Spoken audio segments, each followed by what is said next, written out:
Hi, I'm Emmanuelle Orsini from the Ryersonian, and I'm here with Munira Abukar, who's a Ryerson grad, and she's running for City Council in Ward 2 against Rob Ford.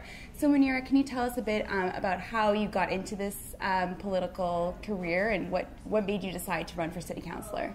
So I actually was quite involved. I just turned 22 in July, and about 10 years ago I started my first bit of community activism with local programs in my community.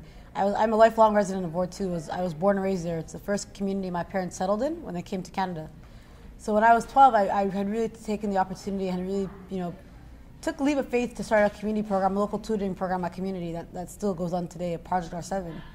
And so for me, it really was taking the skill I had developed from the community advocacy that I had done, as well as the experience I had at Toronto Community Housing. I served on their board for about 4 years, from 2011 to presently now. I'm currently taking a leave of absence. But I think my experience with dealing with municipal housing and dealing with so many city affairs and being a resident of Ward 2, it was frustrating to see a lack of service. And so I really said to myself, it's time a resident sits in office and starts dealing with our local issues because we haven't had someone deal with them for a long time.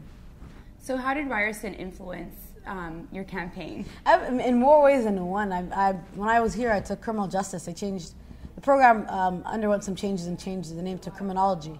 But when I was here, I think it was honestly the 4 years I spent here were some of the most impactful because you meet people who are like-minded across the city and people who want to see justice. I think it's not necessarily a campaign that we're running.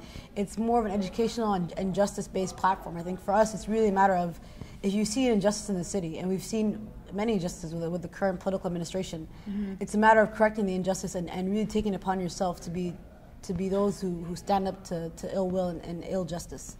And so I think being at Ryerson and being with a lot of my friends in my program, many of them are now helping on my campaign and helping me knock on doors and sending out emails, because we've developed a friendship but also a professional rapport where we realize now it's bigger than ourselves, and it's a matter of how do we begin to bring services back and bring justice back to those who live in the community and haven't been heard for so long.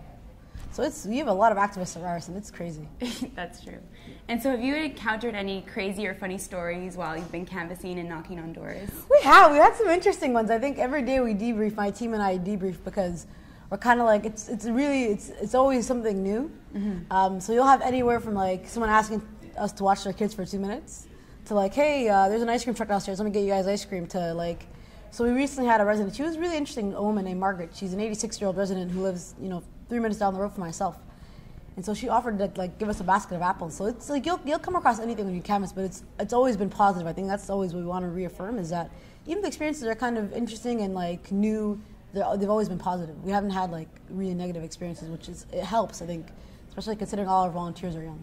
Okay, great. Well, thank you so much and good luck with your campaign. Thank you, Emmanuelle. Thank you so much. Thanks, Ryersonian. Thanks for watching.